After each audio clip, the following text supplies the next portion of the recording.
नमस्कार, Himachal headline news में आपका स्वागत है। हेडलाइन के लिए रविंद्र शर्मा की रिपोर्ट। आज शुक्रवार को फतेहपुर उपचुनाव के उम्मीदवार बलदेव ठाकुर के नामांकन के दौरान जनसभा को संबोधित करते हुए मुख्यमंत्री जयराम ठाकुर ने कहा कि हिमाचल प्रदेश के हर विधानसभा क्षेत्र के विकास को गति मिली है।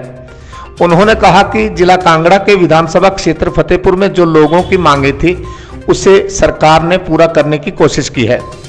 मुख्यमंत्री जयराम ठाकुर ने कहा कि विकास का ये दौर चुनावों तक ही नहीं, चुनाव के बाद भी जारी रहेगा। उन्होंने विकास के बदले फतेहपुर की सीट के लिए भाजपा के फतेहपुर से उम्मीदवार बलदेव ठाकुर के पक्ष में लोगों को मत डालने की अपील की। उन्होंने कांग्रेस पार्टी पर तंज कसते हुए कहा कि 50 साल तक कांग्रेस सत्ता में काबिज रही है, क्या महंगाई और बेरोजगारी कांग्रेस की देन नहीं है। उन्होंने कहा कि ऐसा लगता है देश में कांग्रेस के जमाने में महंगाई थी ही नहीं। लेकिन मैं इतना जरूर मैं कहना चाहता हूं कि हर विधानसभा क्षेत्र में हिमाचल प्रदेश में विकास को गति मिली और इस विधानसभा क्षेत्र में भी आप लोगों ने जहां जो कहा मुझे मैंने करने की कोशिश की है, मैंने वो करने की कोशिश की है। आपने कहा कि रे में सब तहसील होनी चाहिए, हमने रे को सब तहसील दी। फिर आगे बात दूसरी बार आए नहीं, कहा कि राजा का तालाब रह गया वहां सब तहसील होनी चाहिए, हमने वहां सब तहसील दी। फिर आप लोगों ने कहा कि रहन में सीएचसी है, इसका दर्जा बढ़ना चाहिए, ये सिविल हॉस्पिटल होना चाहिए, हमने सीएचसी का दर्जा बढ़ाकर तो उसको सिविल हॉस्पिटल किया। आप लोगों ने कहा कि यहां पर 20 से ज्यादा ऐसी सड़कें हैं जिन सड़कों पर तुरंत हमको पैसे की जरूरत है, हमने 20 सड़कों को 10-10 लाख रुपए दे करके उन सड़कों को ठीक करने के लिए, उन सड़कों को बेहतर करने के लिए यहां से पैसा सैंक्शन किया।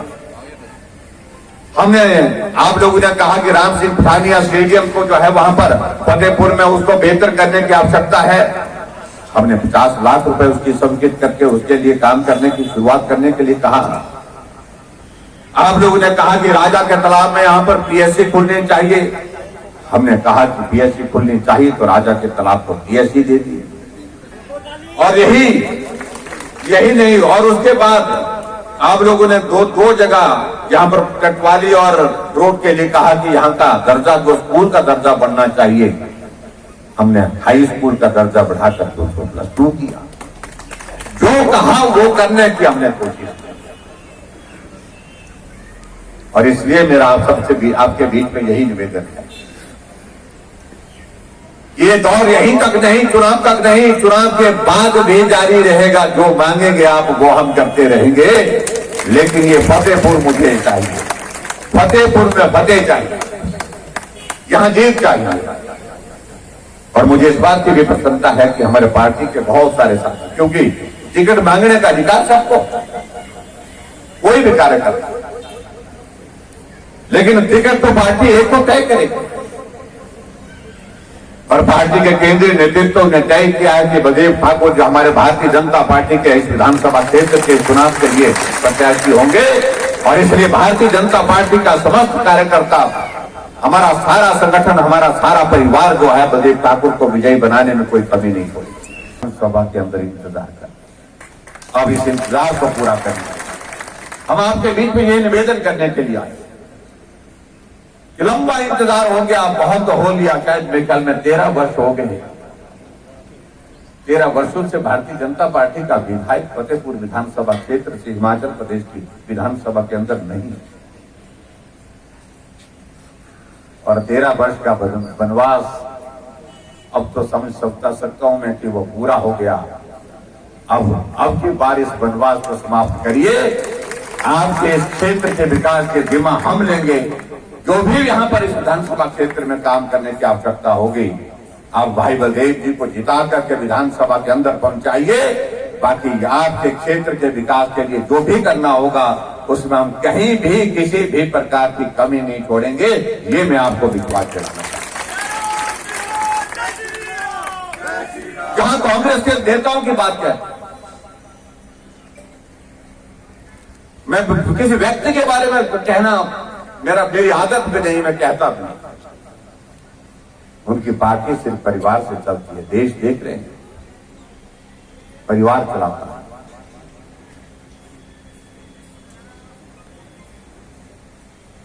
पूरी पार्टी को परिवार चला रही है और यहां भी वही परिस्थिति है। इसलिए मैं उनके बारे में ज्यादा नहीं कहना चाहता हूं। आज तो कांग्रेस के लोग वोट डालने की कोशिश कर रहे हैं कि बेरोजगारी हो गई। आजाद भारत जब से हुआ है उसके बाद 50 वर्ष तक कांग्रेस पार्टी सत्ता में रही देश में। क्या ये बेरोजगारी कांग्रेस के जमाने की देर नहीं है? इतने लंबे समय तक अगर सत्ता में रहे तो उनकी जिम्मेदारी थी कि बेरोजगारों को इस दौर से निकालते, उनको रोजगार।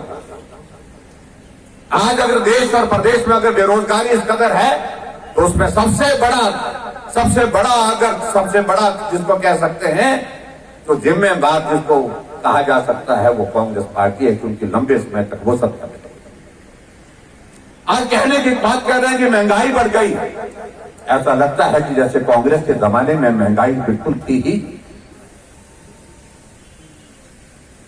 इनके बारे में ज्यादा कहने की आवश्यकता मैं महसूस नहीं करता। देश में कांग्रेस समाप्त हो गई, समापन की ओर। न नेता है न नीति है। और बाकी अगर आप लोगों ने देखना है तो यहां से तो कांगड़ा के तो पड़ोस में पंजाब है, आप देख रहे हैं कि क्या चल रहा है। एक मुख्यमंत्री को हटा करके दूसरा मुख्यमंत्री बना दिया। सिद्धू को पार्टी का अध्यक्ष बना दिया। पार्टी के अध्यक्ष बनने के बाद कुछ दिनों के बाद उन्होंने अपने पद से इस्तीफा दे दिया। मंत्रिमंडल से मंत्रियों ने इस्तीफे दे दिए। कहां रह गई पार्टी? कांग्रेस पार्टी का पूरा भविष्य समाप्त है, मैं ये कहना चाहता हूं। और आपकी बार इस बात को हम दावे के साथ हम कहेंगे। हिमाचल प्रदेश में हमने काम करने की कोशिश की है। बुजुर्गों का सम्मान करने के लिए हमने पेंशन का प्रावधान किया। हमने कहा बुजुर्ग कतार में खड़ा नहीं होना चाहिए। नीति बना दी, 70 साल की जिसकी आयु होगी उसका पेंशन का हकदार होगा। और माताओं के लिए हमने आयु सीमा हमने 65 वर्ष कर दी। पूरे देश भर में हिमाचल पहला राज्य है जहां घर में गैस का चूल्हा पहुंचाया। पूरे हिमाचल प्रदेश में हर नागरिक को स्वास्थ्य की सुविधाएं देने के लिए हिमकेयर की शुरुआत की। गरीब आदमी अपना इलाज करके हॉस्पिटल में स्वस्थ होकर के घर जा रहा है और सरकार उसका खर्चा नहीं कर रही। सत्ता तो लंबे समय तक कांग्रेस पार्टी की रही, लेकिन आज तक कोई भी इस प्रकार की नीति नहीं थी सरकार के पास की गरीब आदमी का इलाज भी किया जाए सरकार के खर्चे पर। और आने वाले समय में हमने और भी योजना शुरू की है। गरीब परिवार की बेटी की अगर शादी होगी, बीपीएल परिवार की, चाहे वो जनरल कैटेगरी से है, चाहे ओबीसी से, चाहे वो शेड्यूल कास्ट से, चाहे शेड्यूल ट्राइब से है, जिस दिन बेटी की शादी होगी बीपीएल परिवार की, उस दिन जो है हम शगुन के रूप में 31,000 रुपए हम उस बेटी के खाते में जमा। सरकारें बहुत पहले रही, लेकिन गरीब आदमी के बारे में सोचने की चिंता नहीं। इसलिए भाई और बहनों में बहुत बात नहीं कहना चाहता हूं। आज तो सिर्फ एक निवेदन करने के लिए आए कि ये फतेहपुर साथ चलना चाहिए। इस फतेहपुर की फतेह आप लोगों के सहयोग से ही संभव है। ये काम आप करिए और उसके बाद आने वाले समय में यहाँ फतेहपुर में क्या करना है, ये सारी जिम्मेदारी भारतीय जनता पार्टी की सरकार प्रदेश में भी है, भारतीय जनता पार्टी की सरकार देश में भी है। और भारतीय जनता पार्टी की सरकार जो है देश से भी और प्रदेश से भी जो मदद आपके इस विधानसभा क्षेत्र के लिए हो सकती है उसमें कहीं भी कमी नहीं छोड़ेंगे। ये मैं आपको भरोसा दिलाता हूं, ये मैं आपको विश्वास करता हूं। और सभी साथियों से मैं निवेदन करना चाहूंगा, पार्टी का निर्णय है और इस निर्णय को हमको स्वीकार करना है। परिवार में भी कई बार कई तरह की बातें हो जाती है, लेकिन आखिरकार